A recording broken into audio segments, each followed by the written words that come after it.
बच्चों, पीछे वाले बच्चों चुप रहो। कौन है पीछे? महाराज, ये पूतना अपने स्तनों पर कालकूट नामक विष लगा करके जा रही है। ब्रजमंडल की ओर पहुंची। नंद महल में महाराज लाला का जन्मोत्सव मनाया जा रहा है। नंद बाबा की अनुपस्थिति में ये पूतना पहुंच गई। और जैसे ही पूतना नंद महल में पहुंची तो महाराज माता यशोदा से मिलने के लिए ब्रजवासियों से पूछा, अरे भैया, मैया कहाँ है? ब्राह्मणी का भेष बना करके गई है। हाँ, ब्राह्मणी बन करके गई है।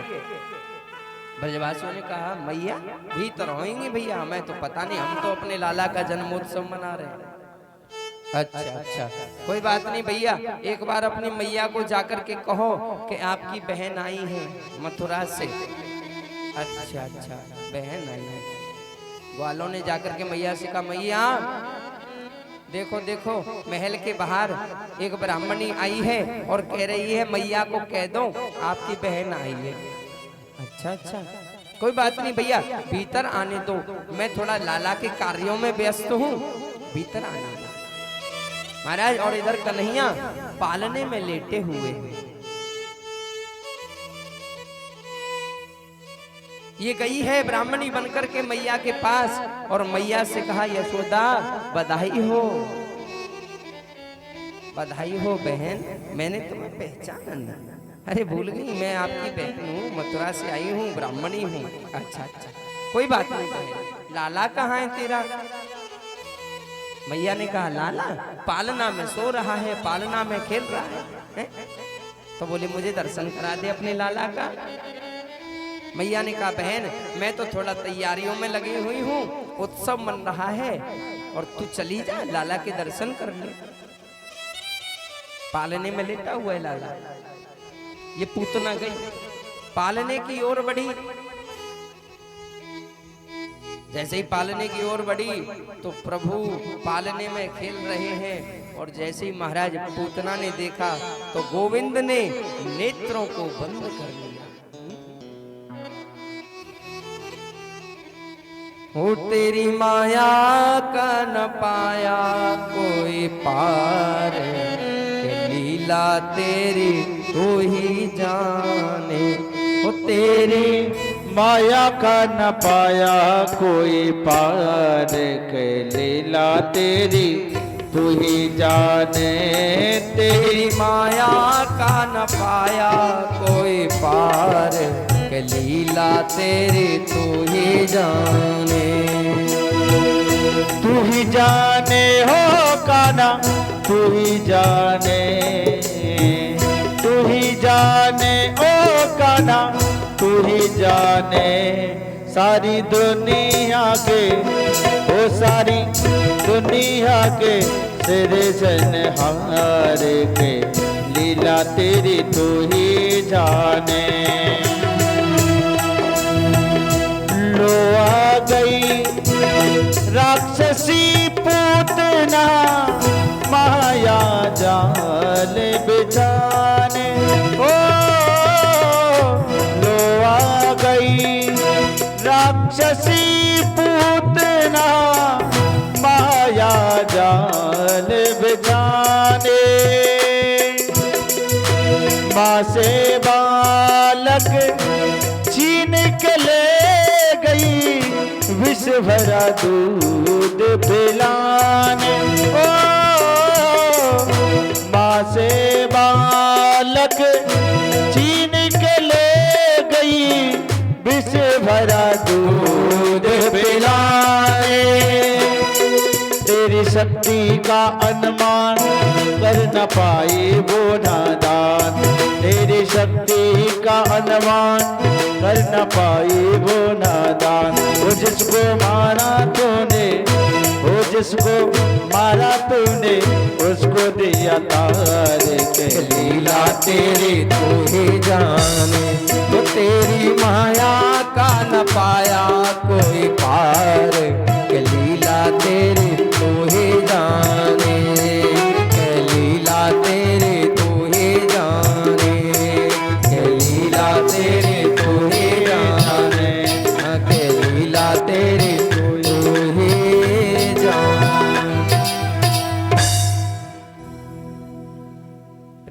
कहो एक बार सब लोग मिलकर के राधे राधे।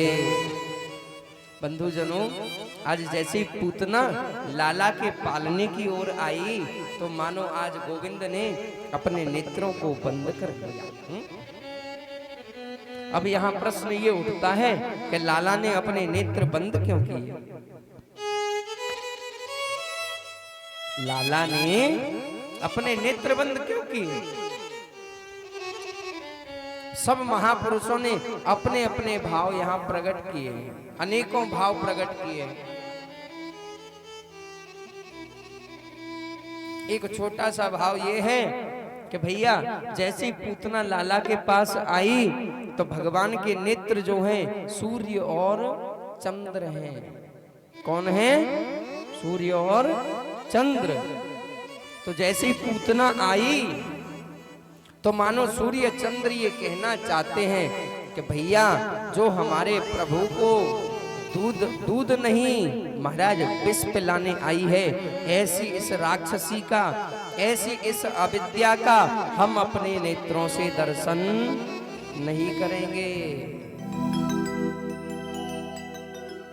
अच्छा, दूसरा भाव यहाँ ये भी है, मानो भगवान ने पूतना को देख करके नेत्र बंद इसीलिए कर लिए, मानो प्रभु मन ही मन भोलेनाथ का ध्यान कर रहे हैं। प्रभु बाबा आ जाओ भैया, ये आई है पूतना है। महाराज भोलेनाथ का प्रभु ने ध्यान किया है, एक भाव ये भी है।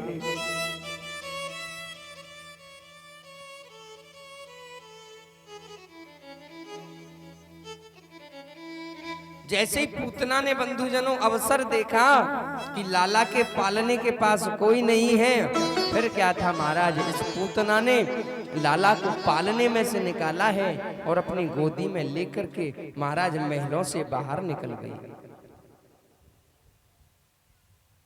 महलों से बाहर गई और महाराज उसी मार्ग को जा रही है जिस मार्ग से मथुरा जाते हैं। अच्छा बंधुजनों, इसको जब जहर ही पिलाना था, स्तनपान ही कराना था, तो महल में भी करा सकती थी, लेकिन महल में क्यों नहीं करवाया? क्योंकि अगर ये स्तनपान महल में कराती तो ये अपने असली रूप में प्रकट होती। भाई अभी तो ब्राह्मणी बन करके आई है और ये विष तभी पिला सकती थी जब ये अपने भेष में आती, राक्षसी बन करके आती, तभी तो विष पिला सकती थी महल में। महल में तो ब्राह्मणी बन करके आई थी, इसीलिए पूतना ने महलों में कुछ नहीं किया। अवसर देख करके लाला को गोदी में लिया और निकल गई महलों से बाहर। यमुना जी के किनारे गई महाराज, यमुना जी के किनारे जाकर के बिल्कुल एकांत में वन में लेकर के चली गई। जैसे ही चारों तरफ, ए भैया पीछे कौन है, देखना कौन है पीछे।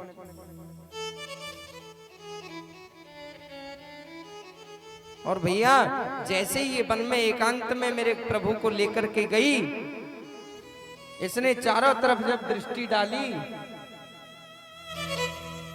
चारों तरफ जब देखा कि कोई नहीं है, तो इसने महाराज अपने असली रूप को प्रकट किया है और महाराज असली रूप में प्रकट होकर के लाला को स्तनपान कराने लगी।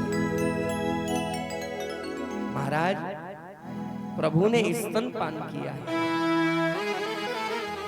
अच्छा विचार करो, आज 6 दिन के कन्हैया हुए नहीं, इतनी बड़ी राक्षसी आ गई पूतना।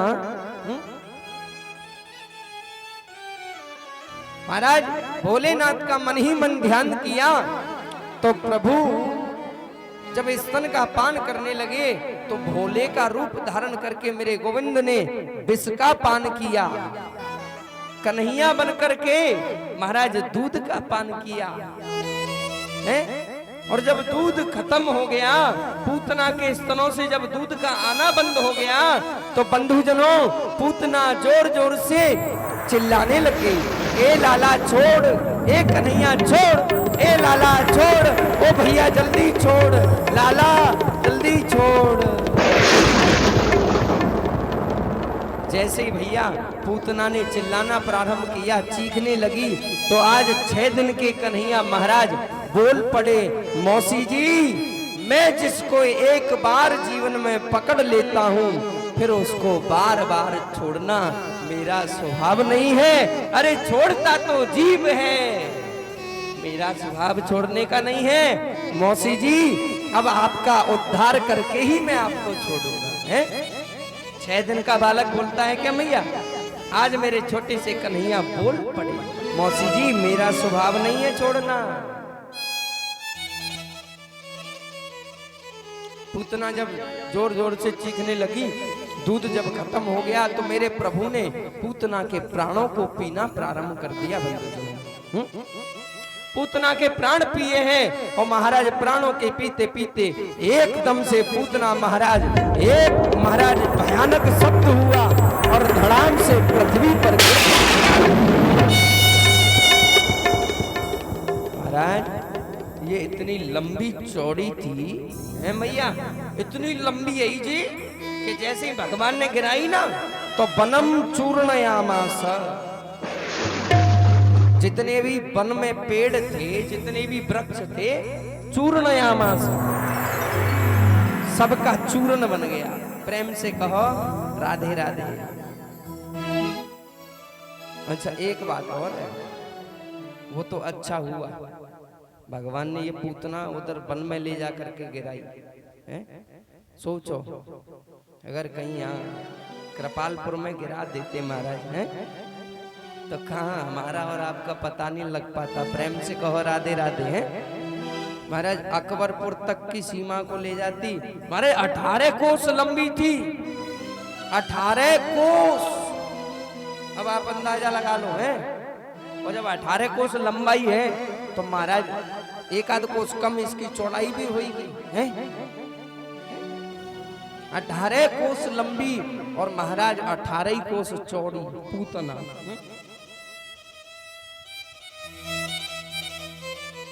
18 कोस लंबी और महाराज ब्रजवासी, हमारे ब्रजवासी तो है ही अलग महाराज। ब्रजवासी तो पूतना का मजाक बनाते हैं। अरे भैया मधुमंगल सुन, या को दिल गिरो दिल्ली में। ब्रजवासी कहते हैं कि जा टाइम हमारे कन्हैया ने जी मारी गिराई तो या को दिल गिरो दिल्ली में, और या के हाथ गिरे हाथरस में, और या के पैर गिरे पैगाम में। प्रेम से कहो राधे राधे। और या के कान गिरे कानपुर में है? और महाराज या की नाक गिरी नागपुर में। इतना लंबा लंबा भाव बनाते महाराज, ब्रजवासी है ना महाराज। या के हाथ गिरे हाथरस में, दिल गिरो दिल्ली में, नाक गिरी नागपुर में, कान गिरे कानपुर में, देहात में और कृपालपुर की सीमा में। प्रेम से कहो राधे राधे। बंधुजनों आज 6 दिन के कन्हैया ने इतनी विशाल काय पूतना का उद्धार कर दिया, और एक आप हो जो ऐसे बैठे। अरे भैया जय जयकार तो करो भैया, 6 दिन के कन्हैया ने इतनी बड़ी पूतना मार दी। कहीं ऐसा तो नहीं है कंस से कमीशन लेकर के आए हो आप लोग हैं? देख लो कहीं थोड़ा बहुत भी लेकर के आए होगे तो फिर अभी ठाकुर जी एक एक से सबका उद्धार करेंगे। सोच लेना, विचार कर, कंस को भी जाना है आखिर। हाँ कमीशन लेकर के क्या करोगे? प्रेम से कहो राधे राधे।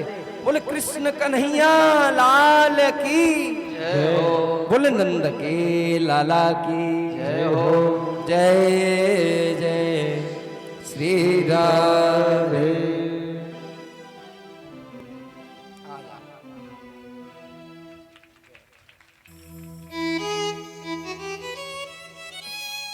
बंधुजनों जब पूतना का उद्धार मेरे प्रभु ने किया तो जब पूतना गिरी ना, जैसे ही गिरी तो महाराज भयंकर आवाज हुई थी, धड़ाम, जैसे मानो कोई पर्वत टूट गया हो। धड़ाम महाराज, जैसे ही आवाज हुई नंद महल तक आवाज पहुंच गई। जैसे ब्रजवासियों ने सुना धड़ाम धड़ाम से आवाज हुई है। अरे भैया मधुमंगल तेने आवाज सुनी का? बोले हाँ भैया, आवाज तो मेरे कानन में आई। भैया श्रीदामा तेने आवाज सुनी? इतनी भयानक आवाज भई है। बोले हाँ भैया सुनी तो है। लाला देखो, लाला तो ठीक है ना। जैसे ही सबरे ब्रजवासी मिलके नहीं है, लाला के पलना के पास गए तो देखा पालने में लाला है नहीं। ओहो, जैसे ही देखा कि पालने में लाला नहीं है, सबकी चिंता बढ़ गई। वो भैया नारायण हमारे लाला की रक्षा करियो, ओ भैया नारायण हमारे लाला की रक्षा करियो।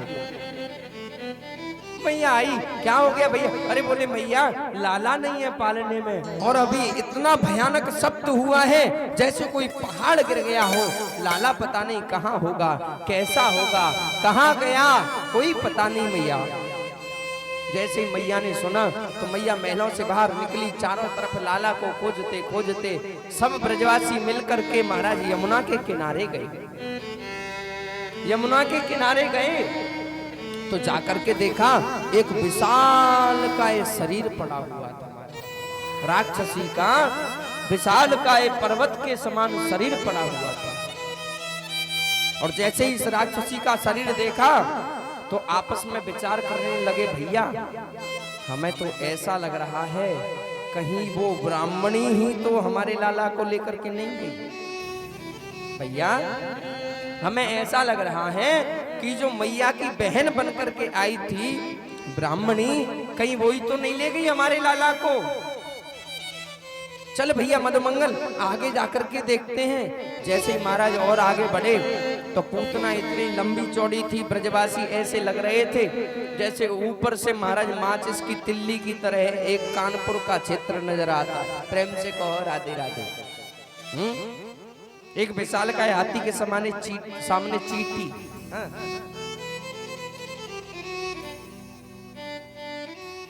ब्रजवासियों ने विचार किया, भैया अब क्या किया जाए, लाला को इसके ऊपर देखना है। तो एक छोटा सा सखा बोले भैया मैं बताऊं, भैया मैं बताऊं, अगर तुम कहो तो मैं बताऊं। बोले हाँ लाला बता, कहा करना है। तो बोले भैया एक काम करो, नसेनी लाओ। अच्छा, बोले लाला लगाओ कहाँ? बोले या के अंगूठा पे लगाओ। प्रेम से कहो राधे राधे। बंधुजनों ब्रजवासियों ने पूतना के अंगूठे पे नसेनी लगाई है। अब सोच लो इसका अंगूठा इतना बड़ा है, नसेनी अंगूठे पे लगाई है।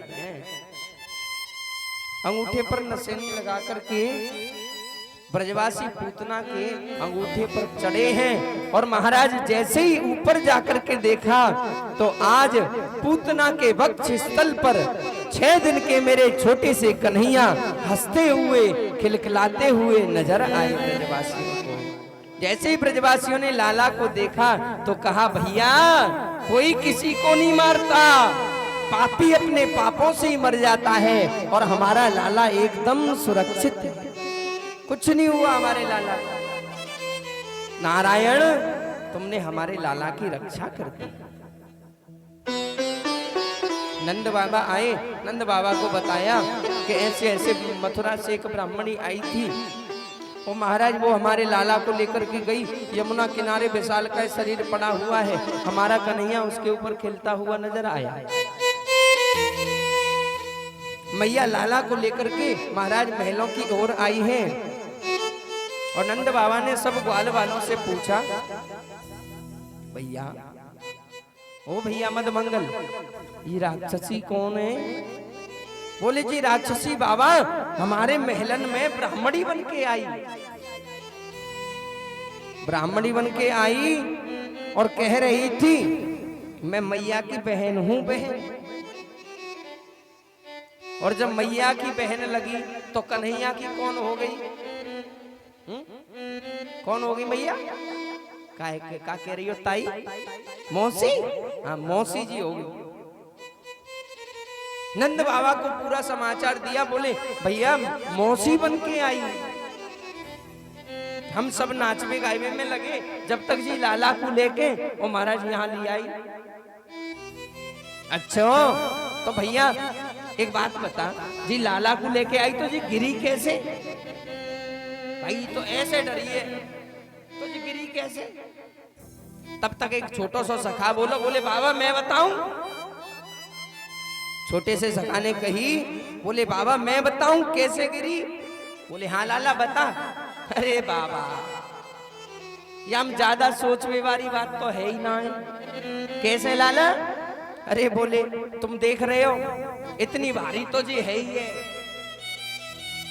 इतनी भारी तो ये है ही है, हमारे लाला को लेके भाग रही होगी जी, हमारे लाला को लेके भाग रही होगी।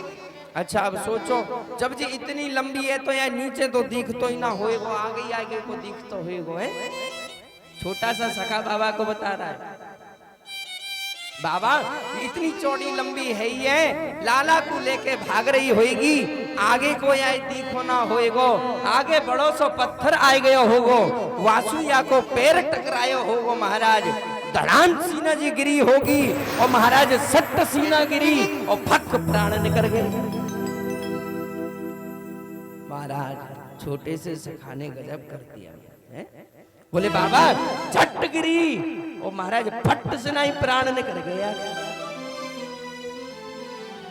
अच्छा सही कह रहे हो भैया, तुम ऐसो ही भयो। कोई बात नहीं भैया, पापी अपने पापों से ही मर जाता है, कोई किसी को नहीं मारता। महाराज पूतना के शरीर के अनेकों टुकड़े किए, एक टुकड़ा नहीं किया गया। सामान्य सी चिता को एक ही अर्थी पर लेकर के जाया जाता है, पूतना के शरीर के अनेकों अनेकों अनेकों टुकड़े हुए। महाराज पूरे यमुना किनारे पर टुकड़े करवा करके महाराज चिताएं लगाई। पूतना का अंत्येष्टि संस्कार किया है नंद बाबा ने। समस्त गाल वालों को लेकर के पूतना की अंत्येष्टि क्रिया करी है। और जैसे महाराज पूतना का शरीर जलने लगा तो पूतना के शरीर से महाराज चंदन की सुगंधी आ रही है। मानो संपूर्ण नंदगांव के क्षेत्र में ऐसा लग रहा है जैसे चंदन के वन में आग लग गई हो। अच्छा अब यहाँ विचार करने वाली ये बात है, प्रश्न उठता है, भैया ये तो राक्षसी थी, छोटे छोटे बालकों का रक्त पान करती थी, है? तो फिर इसके शरीर से सुगंधी क्यों आ रही है? अरे भैया महापुरुषों ने अपना अपना संशोधन किया है। भैया जो व्यक्ति जो प्राणी एक बार परमात्मा का आलिंगन कर ले, जिसके महाराज वक्ष स्थल पर परमात्मा बैठ करके विराजमान हो गया हो, फिर उसके शरीर से भला दुर्गंध आएगी? अरे महाराज सुगंधी ही तो आएगी। बंधुजनों आज ऐसा प्रतीत हो रहा है जैसे चंदन के वन में आग लग गई। पूतना की अंतिम विधि नंद बाबा ने समस्त गाल वालों के संग में पूर्ण की है। पूतना का मेरे प्रभु ने उद्धार किया है, और उद्धार करने के बाद ऐसा नहीं है कि नरक में भेज दिया हो, नहीं भैया नरक में नहीं भेजा, नरक में नहीं भेजा पूतना को। अच्छा अब आप ये कहोगे महाराज जी ये तो भगवान को जहर पिलाने आई थी, विष पिलाने आई थी, फिर इसको नरक में क्यों नहीं भेजा? अरे भैया अकेला दूध, अकेला विष थोड़ी पिलाया है, पूतना ने दूध भी पिलाया है। जो गति अपनी माँ को देनी चाहिए थी, आज वही गति मेरे प्यारे प्रभु ने पूतना को दी है।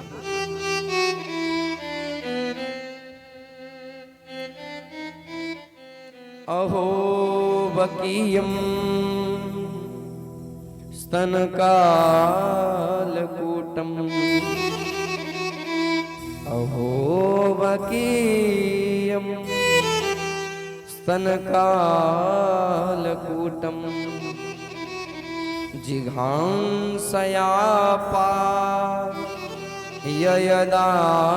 यदाप्यसाध्वीं लेभे गतिं धा त्र्युचितां ततुन्यं कंबा दयालुं शरणं व्रजेम। भैया मेरे प्रभु ने पूतना को मां की गति इसीलिए प्रदान करी क्योंकि जो काम मैया यशोदा का था वही काम पूतना ने किया। बच्चे को दूध पिलाना माँ का कार्य होता है। और आज पूतना ने भगवान को दूध ही तो पिलाया था भाई। विष लगा करके आई, विष तो भोलेनाथ ने पिया, भगवान ने तो दूध ही पिया ना।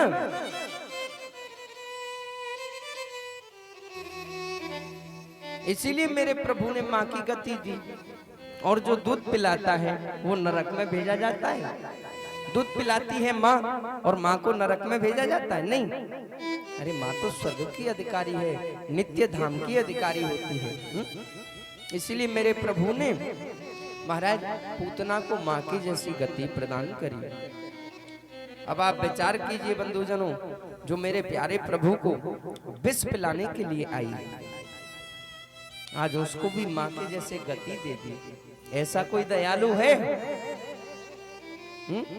जो हमको जहर पिलाने आए और हम उसको हृदय से लगा लें? अरे भैया, कोई हमको कहे कि हम तुम्हें जहर पिलाएंगे तो तुम उसको राधे राधे कहोगे, राम राम करोगे? प्रभु ने आज पूतना को माँ की जैसी गति प्रदान करी है।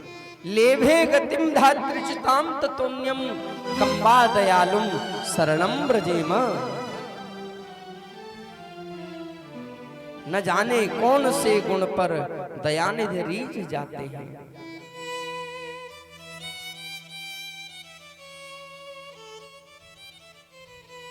अच्छा बंधुजनों, अब यहाँ प्रश्न ये भी उठता है कि भगवान ने दोनों कार्य एक साथ पूर्ण क्यों किए? भाई जहर पिलाया और दूध पिलाया, दोनों कार्य एक साथ हो गए ना। तो बंधुजनों, जिस समय मेरे प्रभु बामन बनकर के बलि को छलने के लिए गए थे, तो उस समय रत्नमाला नाम की बलि की बहन वहां खड़ी हुई थी। जब बामन भगवान गए थे ना, तो ये वहीं थी। तो जैसे ही बामन भगवान आए तो ये प्रभु के स्वरूप को देख करके मोहित हो गई। इसका नाम रत्नमाला था। ये मोहित हुई तो इसने कहा, हे विधाता, अगर ये मेरा बेटा होता तो मैं इसको दूध पिलाती।